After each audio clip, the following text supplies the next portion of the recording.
So, a lot of people hate the new look for the Bluey movie. Yeah. I was really trying to avoid making this video until I realized, wait a minute, this is the perfect opportunity for me to bring up a problem that's been going on in animation for a while now. So wait, Josh, do you like the 3D style? They're literally fine. On a technical standpoint, the rigs are great. They stay loyal to the 2D designs, and from the small clip that we saw already, the animation is also very well done. I feel like it's a nice fresh look at the characters without actually breaking their original design too far. And initially, these were my first thoughts when I saw the clip on my feed. And then I decided to look at the comments to see what everyone else has to say. Hell on earth, bro. Yeah, I guess just forget about my opinions earlier. I'm downloading a new one to agree with everyone else right now. Now, here's the thing. You're allowed to have an opinion and you're allowed to hate the style that the new Bluey movie is in. But I feel like there's just so many problems that people don't realize that stem from things like this. The problem that stems from something like an outrage like this towards a certain piece of media causes a much larger effect than I think people realize. And you know, I wouldn't really have that much of a problem with people being outraged towards this, but the problem is that there is no valid reason to be angry at it. And I know I'm probably making this a bigger deal than it actually is, but I'm a chud, it's my job, so let's get to it. So the first variant of comments that I wanted to bring up is this one. It looks like AI. If you're a person who's wondering why it looks that way and why you agree with that, it's because AI usually scrapes from the classic 3D Disney look that you usually are probably tired by now. I'm pretty tired of it. But AI loves to scrape information from Disney and just puke it out. And since, I'll be honest, the new 3D animation style for this Bluey movie definitely has that same feel that every feature Disney animated film now has, which I'm not actually that much of a fan of. That's why I say that the redesigns are fine. I think the models are great overall, but again, the style is just, it really does feel like that classic Disney look. It doesn't really interest me. Wait, so Josh, do you like the designs or do you not like the designs? I'm a little confused. And that brings me on to my next point. Does my opinion on how the thing looks really matter? The second variant of comment that I've been seeing a lot is that people have been saying that the artistic choices for the movie were done by Disney. And here's the thing, that's just not true. Nobody did their research before leaving the comments because it's not true. That's not what's going on here. Because otherwise, I would have agreed with everyone and said that, yeah, it would be a problem if Disney was the one that took over and decided, hey, let's change everything up. One quick Google search will show you that the creator and his team have full creative control over the show and movie. Specifically, this clip is what kind of encouraged me to make this video in the first place. Yeah, look, for me, the first short film I ever made in my third year of art college was in 3D. 2 years before that I was hand-drawn animator, and then this new software came in, it was 97, right? The same one they used on Jurassic Park, and it just blew my mind. I made this big short film of the Easter Island statue busting out and playing with this little tourist, and it sort of brought the house down at our screening, and I just thought I'm going to be a 3D animator, and then I spent the rest of my career in 2D, hand-drawn, and I love 2D and I love hand-drawn. The 3D was the thing, and at the same time as I made that film, Toy Story was coming out, or had just come out, and it felt like this is my generation of animation. And when it came time to do this movie, it actually wasn't a hard decision, and that doesn't mean I don't love the 2D show, but I just wanted to create, we're always striving to get a beauty of nature in the show, and I wanted to have every tool available to capture a beautiful blade of grass and light rays and all that, and I wanted kids to be able to feel like they could reach in and give these little dogs a scratch on their furry heads. So it had to be 3D.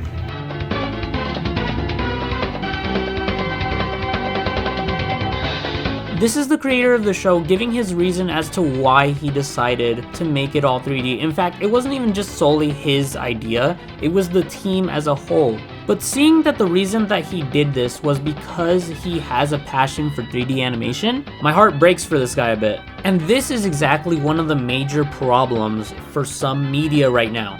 Fans destroy their own shows, their own movies, their own media. Fans destroy it, they tear it apart. Here's the thing, as a fan, you don't have control over what the creator decides to do for his movie or show. This is something that we just have to accept. Artists are constantly fighting to have free creative control over their art, and even when they do have that free creative control, fans come in and try to tear it apart. And that's obviously a problem. I mean, for example, what would happen if the movie was completely scrapped because of this? This is all on a movie that hasn't even released, by the way. Fans could potentially tear apart this movie before it even has an official trailer. And the thing is, this isn't the first time this has happened. It happens constantly with all kinds of media. Fans just decide that they don't like the way that the show or movie or whatever it is that they like is going, so they tear it apart. But then it comes to a point where exactly should the line be drawn on all of this? I mean, think about Sonic, the Sonic movie. I think we can all agree that nobody liked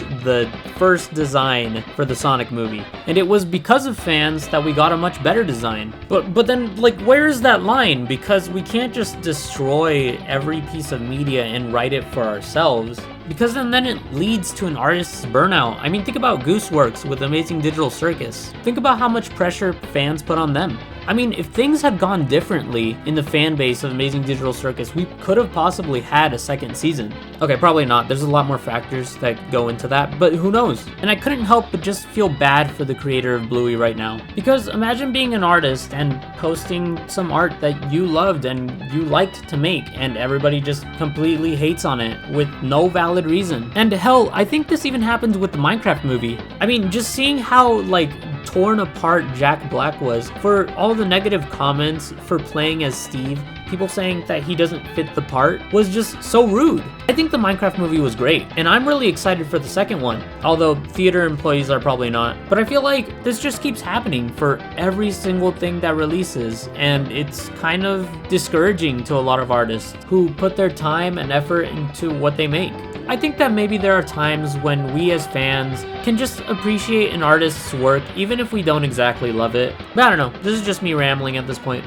But this also brings me to another topic and some other forms of comments that I was seeing on the post. And it was people saying that they didn't want to spend a lot of time on the movie or a lot of resources. And I think that's something that is common in like the belief of 3D versus 2D animation, is that 3D is simply cheaper and just easier to make. When in this case, I genuinely do not think is true. Because although yes, 2D hand-drawn frame by frame can become more expensive than some 3D animated films, but the thing about Bluey is that the show is made with 2D animated rigs, which means that they are essentially puppets. Like, if you don't know what 2D animated rigs are, you should definitely search them up, and it's actually an extremely similar process to 3D animated rigs. I mean, quite literally in the show, they show like a dream sequence of how Bluey works. I think that sticking with 2D animated rigs as they were already doing would have probably have been a lot cheaper than switching to 3D, because they actually had to make